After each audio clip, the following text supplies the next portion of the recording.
Subscribe பண்ணாதவங்க subscribe பண்ணுங்க. அப்படியே பக்கத்துல இருக்க பெல் ஐகானையும் பிரஸ் பண்ணுங்க.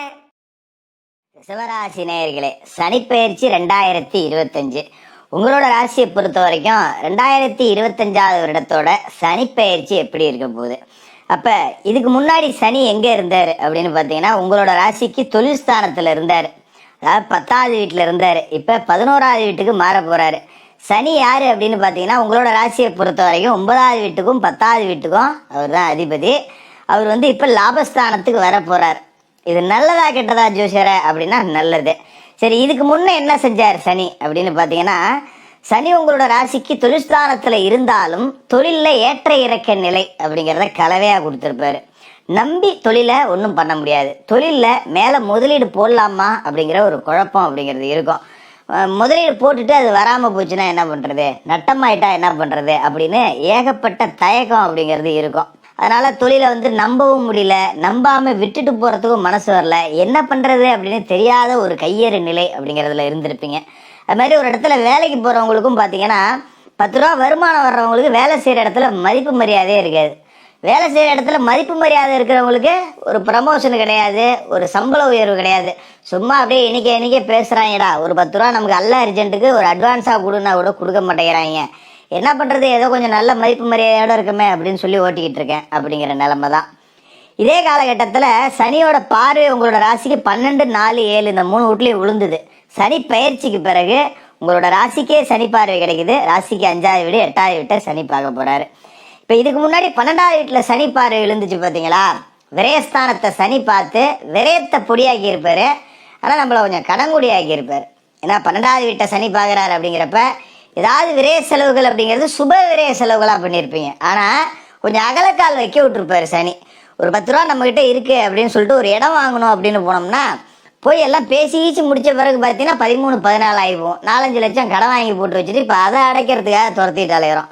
ஒரு வீடு கட்டுறோம் அப்படின்னு ஆரம்பிச்சோம்னா ஒரு 10 லட்சம் ரூபாயை போட்டு இப்போதைக்கு சின்னதாக ஒரு வீடு கட்டுவோம், இப்போதைக்கு நமக்கு ஒரு வீடு வேணும், எவ்வளோ நாள் தான் வாடகை வீட்டில் இருக்கிறது அப்படின்னு ஆரம்பித்தோம்னா அது 15, 16 நிலத்துல போய் ஒரு 5-6 லட்சம் கடனில் நம்மளை விட்டுருக்கோம்.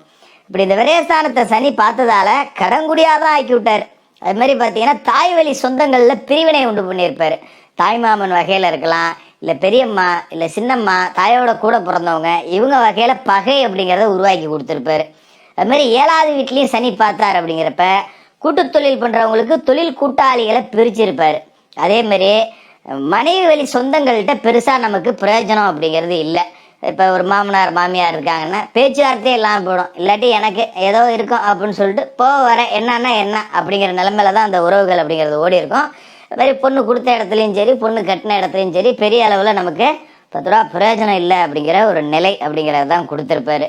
2025 சனி பெயர்ச்சிக்கு பிறகு என்ன பண்ண போறாரு அப்படின்னு பார்த்தோம்னா, மார்ச் மாதம் 29ஆம் தேதி திருக்கணித பஞ்சாங்கப்படி மகா சனி பெயர்ச்சி அப்படிங்கிறது நடக்குது. சனி பகவான் உங்களோட ராசிக்கு லாபஸ்தானத்துக்கு வர போறார். இதே காலகட்டம் அப்படிங்கிறது அற்புதமா இருக்கும். ஏன்னா மற்ற கிரகங்கள் எல்லாமே உங்களுக்கு சாதகமா மாற போற ஒரு நேரம் அப்படின்னு கூட இதை நாம சொல்லிடலாம். ஏன்னா இப்ப சனி பெயர்ச்சி மார்ச் 29ல நடக்கிற காலகட்டத்துல குரு உங்களோட ராசியில இருப்பாரு. மே மாசத்துல அவரும் தனஸ்தானத்துக்கு போயிடுவார். காசு கொடுக்குற இடத்துக்கு குருவும் போயிடுவாரு. அதே மாதிரி லாப வீட்டில் இருக்கிற ராகு தொழில்ஸ்தானத்துக்கு 10ஆம் இடத்துக்கு போயிடுவாரு. இது எல்லாமே சேர்ந்து உங்களுக்கு ஒரு அற்புதமான யோக பலன், ஒரு பெரிய விஸ்வரூபத்தை நீங்க எடுக்க போறீங்க அப்படின்னு கூட சொல்லலாம். எங்கெல்லாம் நீங்க அவமானப்பட்டீங்களோ அங்கெல்லாம் அப்படியே விஸ்வரூபம் எடுத்து எந்திரிச்சு நிக்க போறீங்க. இவெல்லாம் எங்கடா உருப்பட போறான் அப்படின்னு நினைச்சவங்க கூட உங்களோட வளர்ச்சியை பார்த்து ஆச்சரியப்படக்கூடிய ஒரு வளர்ச்சி அப்படிங்கிறது உங்களுக்கு கிடைக்கும். இது மாதிரி தொழில் ரீதியா நிறைய வருமானம் அப்படிங்கிறது வரும். ஏன்னா 9வது வீட்டுக்கும் 10வது வீட்டுக்கும் சனி தான் அதிபதி. அப்ப சனி சிறப்பான 2 வீட்டுக்கு அதிபதியா இருந்துக்கிட்டு இன்னும் சிறப்பான ஒரு வீட்டுக்கு வரார். 9, 10, 11 அப்படியே வரிசையா வருது பாருங்க. 9வது வீட்டுக்கு சனி அதிபதி, 10வது வீட்டுக்கு சனி அதிபதி, இருக்கிறது 11வது வீடு லாபஸ்தானம். அப்ப 9ஆம் வீட்டுக்கு சனி அதிபதி அப்படிங்கிறதால பூர்வீக சொத்துக்கள், தாத்தன் பாட்டன் முப்பாட்டன் சொத்துக்கள் அப்படிங்கிறது பாகம் பிரிச்சு உங்க கைக்கு வந்துடும். எந்த ரூபத்துல இருந்தாலும் சரி, பல காலமா சும்மா அப்படியே பங்காளிங்க எல்லாமே ஒருத்தருக்கு ஒருத்தர் சும்மா கூட்டு போட்டாலே வச்சு ஓட்டிட்டு இருக்கோம். இன்னும் எங்க அப்பங்காட்டன் காலத்திலே பிரிஞ்சிக்கல அப்படின்னு நினைச்சிருந்தவங்க கூட இப்ப பாகப்பிரிவினை போட்டு சொத்து உங்க கைக்கு வந்துடும். அப்போ அதை வச்சு நம்ம ஒரு லோன் வாங்கலாம், இல்லை அதை வச்சு புது முயற்சிகள் ஏதாவது செஞ்சு பார்க்கலாம். நம்ம கையில் ஒரு பிடி இருக்குடா, இதை வச்சு செஞ்சு பார்த்துருவோம் அப்படின்னு செஞ்சு பார்த்தீங்கன்னா லாபம் அப்படிங்கிறது கொடி கட்டி பறக்கலாம். நீங்கள் ஒரு குபேர யோகம் அப்படிங்கிறதே இந்த காலகட்டத்தில் உங்களுக்கு இருக்குது அப்படின்னு சொல்லிடலாம். அது மாதிரி 10ஆம் இடத்துக்கும் அதிபதியாக சனி இருக்கார். அவர் 11ஆவது வீட்டுக்கு வரார் அப்படிங்கிறதால தொழிலில் கொடி கட்டி பறக்கலாம். என்ன ஆனால் கொஞ்சம் மெனக்கெடணும். சாதாரணமாக இப்போ எதுவுமே கிடைச்சிடாது, நிறைய உழைக்கணும். மற்றவங்ககிட்ட வேலை செய்கிறோம், ஒரு இடத்துல ஒரு 8 மணி நேரம் வேலை செய்கிறோம் அப்படின்னா நம்ம சொந்த தொழில் தானே மெதுவாக போகும்போ அப்படின்னு இருக்கக்கூடாது. 8ங்கிறத 12ஆக உழைக்கணும். அப்படி தான் செஞ்சாகணும். சும்மா உட்காந்துருந்தா லாபத்தில் சனி இருந்தாலும் 10 பைசா கூட கிடைக்காது. ஏன்னா சனி பார்வை உங்களோட ராசியிலே இருக்கு. சனி உழைக்க வச்சு தான் காசு கொடுப்பாரு. நீ சும்மாலாம் குந்திருந்தீங்கன்னா தம்பி போயிட்டு வாப்பா நானா கொடுப்பேன்னு பார்த்தியாப்பா அப்படிங்கிற மாதிரி ஆளு சனி. ஏன்னா அவர் நீதிகாரகன். உழைச்சின்னா அந்த உழைப்புக்கு பலன் கொடுத்துருவார். இல்லைங்க நானும் கஷ்டப்பட்டு உழைக்கிறேன் ஒன்றும் பலன் கிடைக்க மாட்டேங்குது அப்படின்னு கொஞ்சம் அப்படியே சோர்ந்து உட்காருவீங்க. ஏன்னா சனி மந்தன் இல்லையா, அவர் மொல்ல தான் கொடுப்பாரு, ஆனால் நிரந்தரமாக கொடுப்பாரு. சனி கொடுக்கக்கூடியது மெதுவாக இருக்கும், ஆனால் நிரந்தரமாக இருக்கும். அதை மறந்துடக்கூடாது. அப்போ நம்ம செய்கிற வேலையில் லாபம் இல்லையேன்னு பாதையில் விட்டுறக்கூடாது.